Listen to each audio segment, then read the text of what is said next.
The following News 4 Sports special presentation is brought to you by the United Food and Commercial Workers, District Union Local 1. International Brotherhood of Electrical Workers, Local 41. Pizza Hut. Nissan. And Gold Dome. For my money, it's Gold Dome.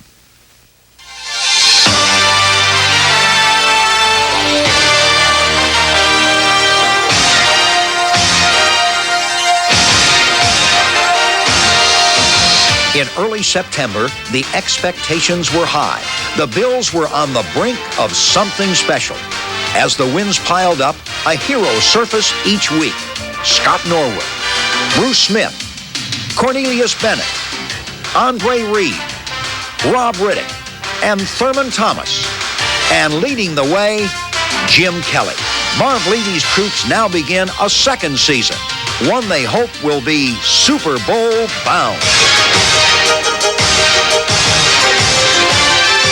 Good evening, everyone, and welcome to Super Bowl Bound, a special look at the Bills as they head for the 1988 playoffs. In the next half hour, Glenn Walker will preview Sunday's opponent, the Houston Oilers. Brian Blessing will take a look at the man who built this football machine, Bill Polian. Jackie Walker will look at our team's greatest weapon, the fans. We'll also talk playoffs with Fred Smerlas, and Cornelius Bennett will tell us who wins the Hitter of the Year award. But first, I think the regular season deserves a look as we travel the road to the playoffs. The early season expectations were confirmed right from the beginning. The season opening win over Minnesota set the theme for the entire year: tough defense and the foot of Scott Norwood. With a 4-0 record, the Bills faced an early season showdown with the Chicago Bears that proved to be more of a letdown than a showdown. Jim Kelly spent most of the day looking up at Richard Dent, and the Bills lost 24-3. The following week, a home game against the Colts, and the Bills fell behind 17-0. But Kelly fought back, throwing 3 touchdown passes, sparking a 34-23 win that began a 7-game winning streak. A streak that concluded with a division-clinching win over the Jets, and a scene most Bills fans will never forget. So what are the odds that the Bills can make it all the way to the Super Bowl? Well, the guys in the back room at Vegas see it this way. Notice the Bills 20-1 in the preseason. Now they're down to 3-1. Look at the Bengals. They were a 30-1 shot. Now they are the shortest odds, 2-1. And wouldn't it be something if the Bengals and the Bills wound up playing in Cincinnati next week with the winner going on to the Super Bowl? But first, the Bills have to worry about Coach Jerry Glanville and that gang of Oilers when they come to town Sunday in what may be the best talented team in the NFL, the Houston Oilers. They have a Pro Bowl quarterback. They have a corral of solid runners and receivers, a very tough, hard-hitting defense, and a coach who is never blue, but always black. Glenn Walker went to Texas for a look at the Houston Oilers.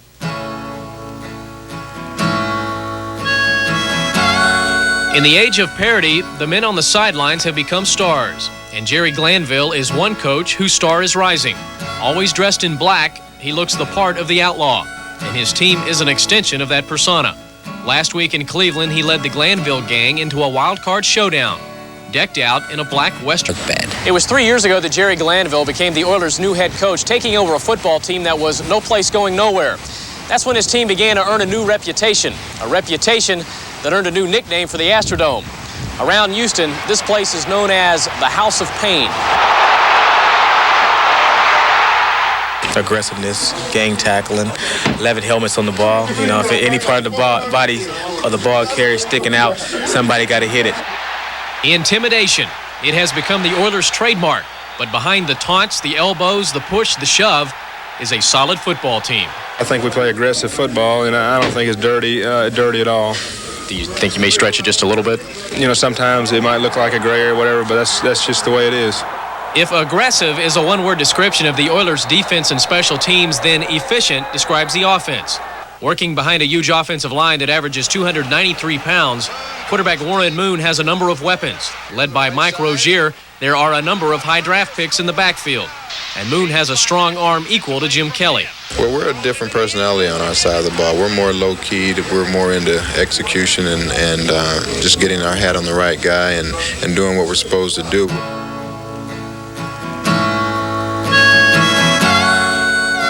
Realistically, we're really like 45 choir boys just trying to get the job done.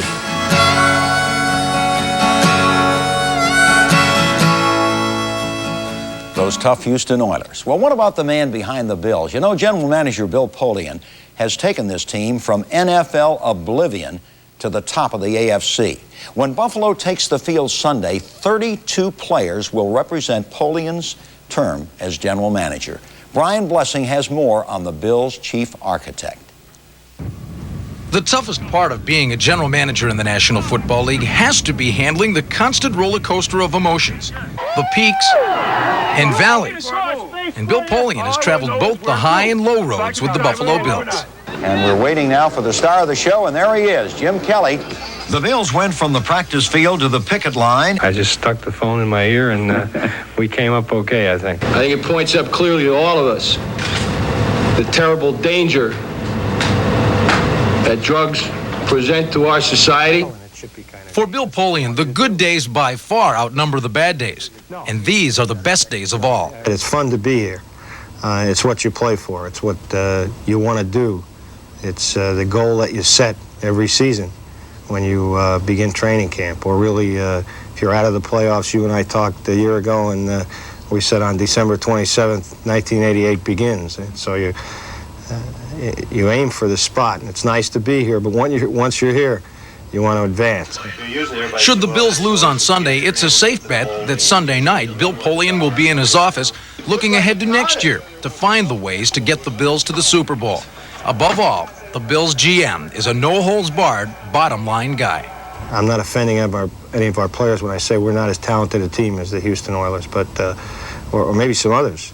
But that feeling of camaraderie, that feeling of family, that feeling of togetherness has taken us a long way.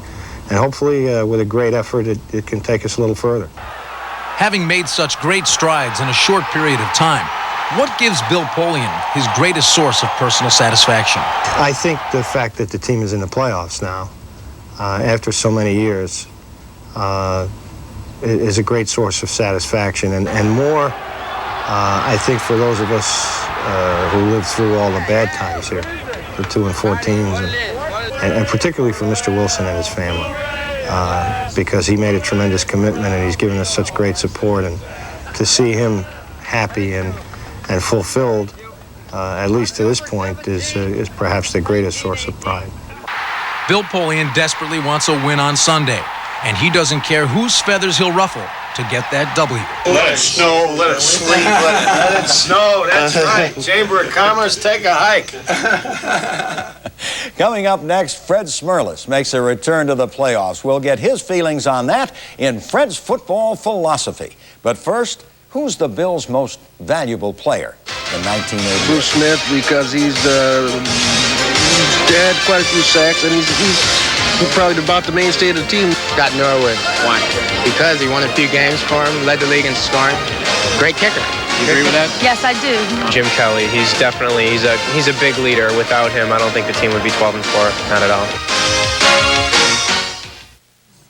Freddie Smerlas is one of 4 Bills who played under Chuck Knox in the 1981 postseason. So what's it like to be back in the playoffs? Well, that's the topic we tackle with that crazy guy on Fred's football philosophy.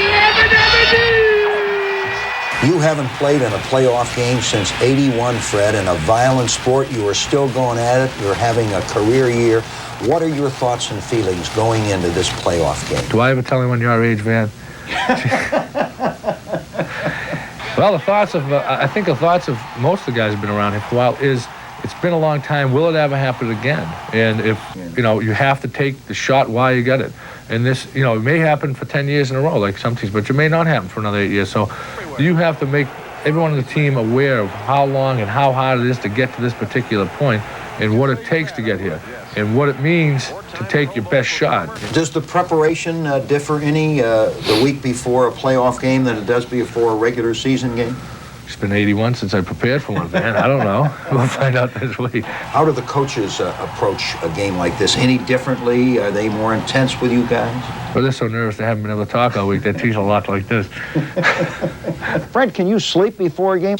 Yeah, I sleep all the time. Me and Jimmy Richards, my roommate, we talk about everything. We talk about everyone on the team. We talk about all the media people. We talk about the coaches. We talk about everything. What time do you get up in the morning on game day? 7:30. Mav wakes us up at 7:30, but me and Jim get up at 7:45. Oh, yeah. We sneak that extra 15 in there. What do you have to eat before a game? Yeah, I eat small goats and cars, you know. There is only one Fred Smerlas. Thank goodness for that. Okay, up next, Cornelius Bennett crowns his hitter of the year, so stay with us. I think Kelly improved over last year, the season that we had. I think Kelly did improve a lot. Oh, I think it's got to be Thurman Thomas. I mean, a second-round pick, and guy came in there, did a good job. Norwood. I really didn't think he was going to kick as well as he's doing. I think he's really doing terrific. Okay, who's the hardest hitter on the Bills' defense? Bruce Smith? Shane Conlon? Leonard Smith? We put the question to Cornelius Bennett, and his choice for hitter of the year may surprise you.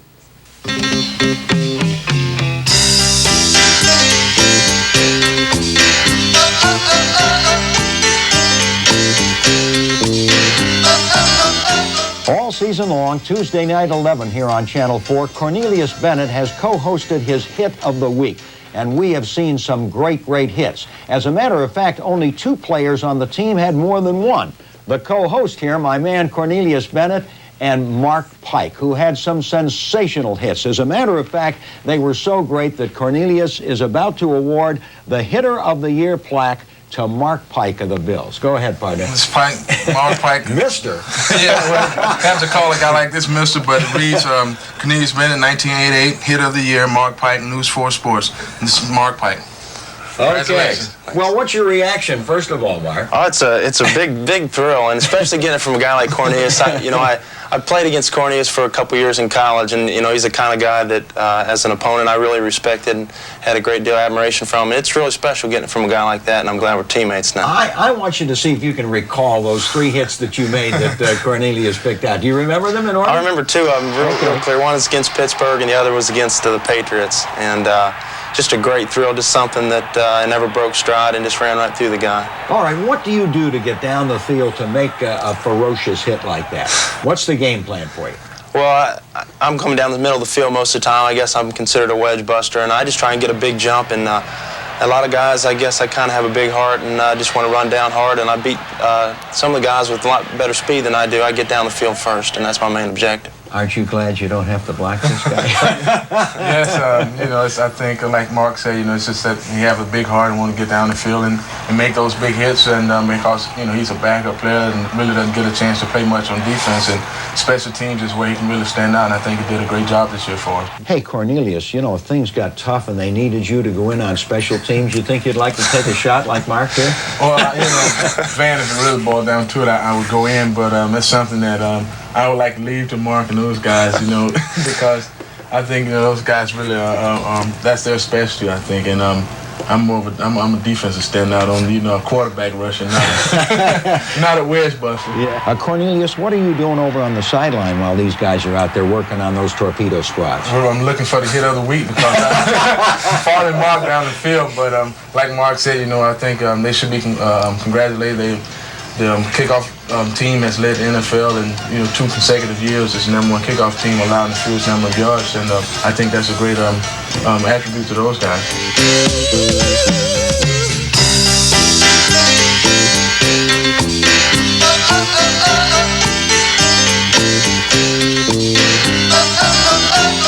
Mark Pike, he is some hitter. Coming up next on Super Bowl Bound, the role you fans played in the Bills' success. You were great.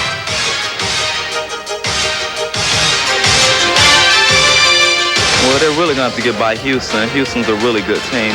If they can do that, they could beat Cincinnati. Themselves. I think if they go in there with a good attitude, I think they can win. Houston? What about after that? I don't know. All right, we haven't forgotten about you, the most important ingredient of all, the faithful fans. After all, you brave bad weather, rain, frigid temperatures, and still set an NFL attendance record. So we sent Jackie Walker out for the real story of the 1988 Bills, the fans of Western New York. The Bills make me wanna kick your heels. From the sunshine of September to the rains of October to the snows of December, Bills fans have been believers. With a record of support unmatched by any other team in the league, the Bills' 12th man has always come through. 26 years of this. It's worth it. It's worth it. So it's fitting that the Bills' playoff game, which will put them on national television, will also give their fans a chance to share the spotlight. Bills fans from near and very far will get a taste of this game. Some 200 members of the news media will likely jam this press box.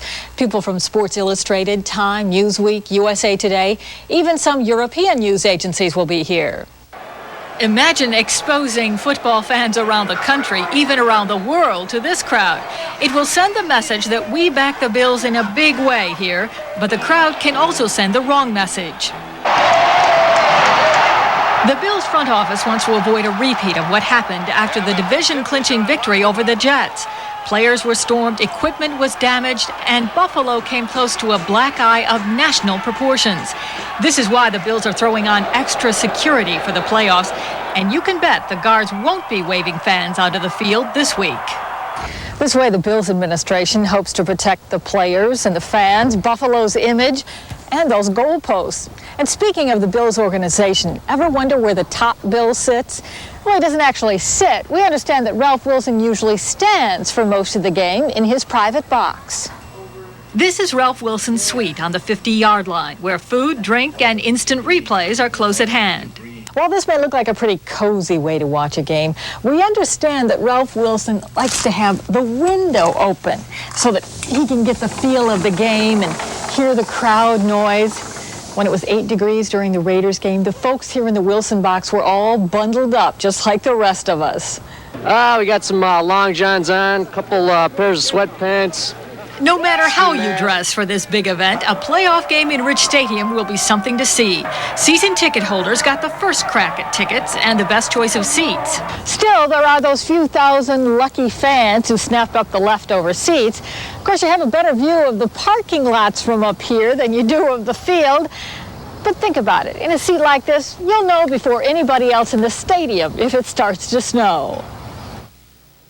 Okay, Jackie, coming up next, the Bills finally get some respect, and we'll show you how.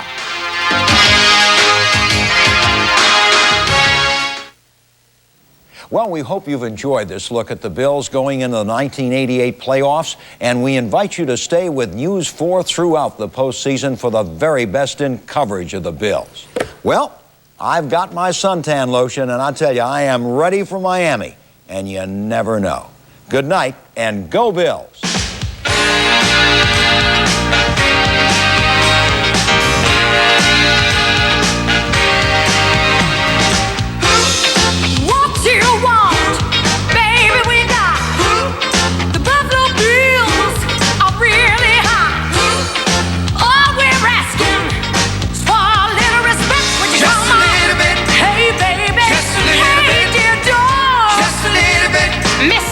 Just a little bit.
gave us a try, now hit subscribe. Be sure to YouTube responsibly and hit that like button if you like what you see, because there's plenty of content to come.